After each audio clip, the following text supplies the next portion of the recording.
All right.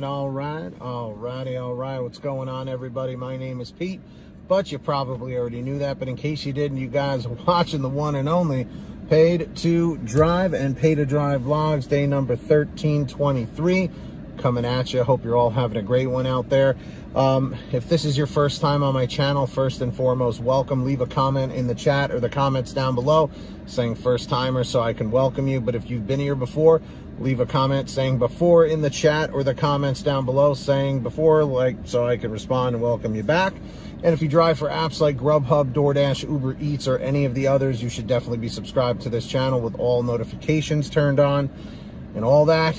And of course, hit that like button. Let's get 150 thumbs up. Not thumbs up, thumbs up, and let's jump into it. So big shout out to Roger Eddington for sharing this article.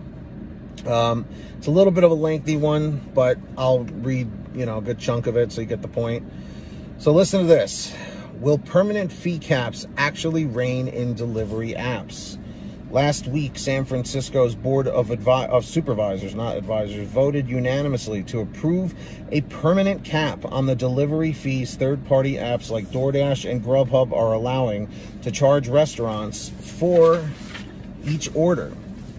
It is the first permanent cap on delivery fees in the country, potentially heralding a lasting shift in the way that delivery apps charge restaurants and consumers as the industry emerges from the pandemic. Complaints about exorbitant delivery commissions as high as 30% in some instances were not uncommon before the pandemic began. But they reached a pinnacle last year as many restaurants were forced to drastically alter their business models to include large-scale takeout and delivery operations. As cities and states across the country went into lockdown and began imposing on-site dining restrictions, many restaurants were suddenly relying on third-party delivery apps for the bulk of their business. Restaurants operate on razor-thin margins in the best of times, so losing as much as 30% of profits on every sale was never going to work long-term for the majority of restaurants. Faced with the annihilation of the restaurant industry, major metropolitan areas beginning with San Francisco and extending to Chicago, New York City, Portland, and Seattle, as well as many others, began passing temporary limits on what the apps could charge for delivery, with some cities setting a cap as low as 10%. Many of those temporary caps are set to expire in the coming weeks and months, prompting city and state legislators to question whether or not to extend them or make them permanent as the restaurant industry continues to struggle. The question comes at a pivotal moment. Delivery companies like GrubHub, Postmates, and Uber Eats had their most successful year to date, raking in record revenues, and yet none of them are profitable. Only DoorDash managed to step out of the red last year, and it only did so for one quarter. Meanwhile, as restaurants resume on-site dining, as cities and states continue to open back up, many are still burdened by the debt they accumulated over the past year. Some have gotten relief from the government, but others are still pleading. And caught in the middle are consumers, who are shouldering more of the costs.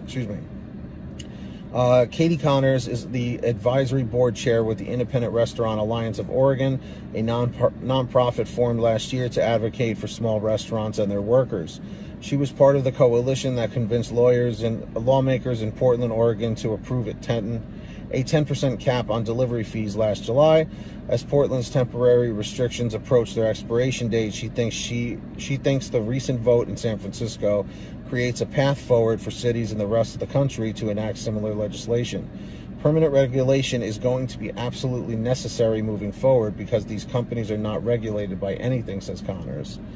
Connors, who recently managed two popular fast casual restaurants in Portland, recognizes that consumer behavior shifts towards convenience, and as restaurant business models shift to keep up, it will be difficult, if not impossible, for restaurants to survive without establishing a presence on delivery platforms. But just as restaurants need the apps, so too do the apps need restaurants for now. And as things currently stand, the relationship between restaurants and apps feels like a collaboration, more like a hostage situation. The way that the structure is inherently set up by these companies is sort of exploitative. Connor says, it's not a partnership when it's exploitative relationship are preying on the fact that these restaurants have no other options. And that, at least during the pandemic, the diners had no other options. Let's see. So I'm going to read this last paragraph here, and then we'll jump into the quick discussion at the end.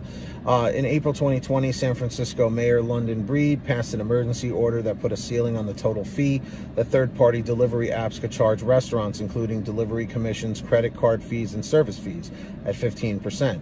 It was the first of its kind in the nation and set off a chain reaction of similar legislation in other progressive cities across the country. The San Francisco order was set to expire in August, but the Board of Supervisors vote makes it permanent. A pending amendment to the legislation does include a major concession to the delivery apps, permission to change restaurants' higher fee for marketing and additional services. If the amendment passes, restaurants in San Francisco could opt into higher commission fees, up from 15% to 25 or 30%, in exchange for better visibility in the app.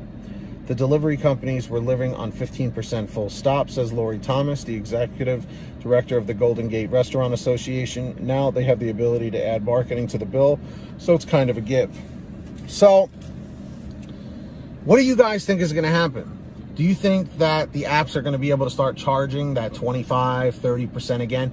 I mean, look, I'll hand it to DoorDash. They said that they, for 1 quarter, was able to get out of the red, but for 1 quarter only. And that's the biggest titan company of the gig economy when it comes to food delivery.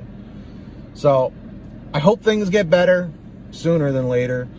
So once the economy starts coming together, I know we've been under a big hit right now, so we'll have to see what happens. But what do you guys think? Do you think that they're going to keep it temporary? Do you think it's going to be permanent with the change, with the fees, or what? And how do you think it's going to affect us as drivers? Let me know down below in the comment section. And I do want to take this time right now to thank all of our patrons over at patreon.com/paid2drive. These people give a little something every month to support me in the channel. If you want to sign up, links in the description down below and in the pinned top comment if you want to go and check it out. And I will give you shout outs and new videos, and you can contact me directly and bypass my email on Patreon. When you hear your name called, say, hey, Pete, I heard my name. So we got Marie Sabo Boutwell, our ultimate driver, $100 per month. We got Lee Peacock, Agus, Brian Pomeroy, Brian Richardson, Heidi Barnes, Kurt Paul, Serena Siddiqui, Tulsa Todd, William Boudreau, Alan G. Van Horn, Drew Hanor, Fernando Carranza, Frank Haviland, Fresh One, Jason Casa, Justin Case, Katie Coppin, Lulu Laura, Natalie Mosley, Sarah Keston, Scott Freisner, Sherry Cassidy, Stephen Neely, T. Breeze, Jenny Thomas, Matt Epperson, Nick G, Terrence Pacheco, and of course Valerie Brown. Huge shout outs to all of you. Again, if you want to sign up, links in the description down below or in the pinned top comment, and also in the description is the app link for Get Upside. Make sure to download it. It's a free app for your smartphone so that every time you go to the gas pump, you can save money or at least get money back. All you do is download it for free, link down below, pump your gas, print out your receipt, take a picture of your receipt with the Get Upside gas app, and within 48 hours or so, you'll get anywhere from 15 cents to 45 cents a gallon back, which is pretty fantastic. And if a friend or family member signs up using your code, you'll get paid every time they pump gas. It's called Get Upside. Links in the description down below. Make sure to download it. And of course, if you want to get a shirt like this, PTD Mod Squad, you can get it and others like it at pay2drivestore.com. Everything's on sale, pay2drivestore.com. And if you made it to the end of this video, leave a comment saying end 627 in the chat or the comments. End 627. Subscribe with all notifications on. Hit that red subscribe button. Turn on the notification bell to the right. And of course, let's get 150 to 200 likes on this video. Thank you so much for watching. And until next time, get that money, get that honey, keep hustling, keep bustling.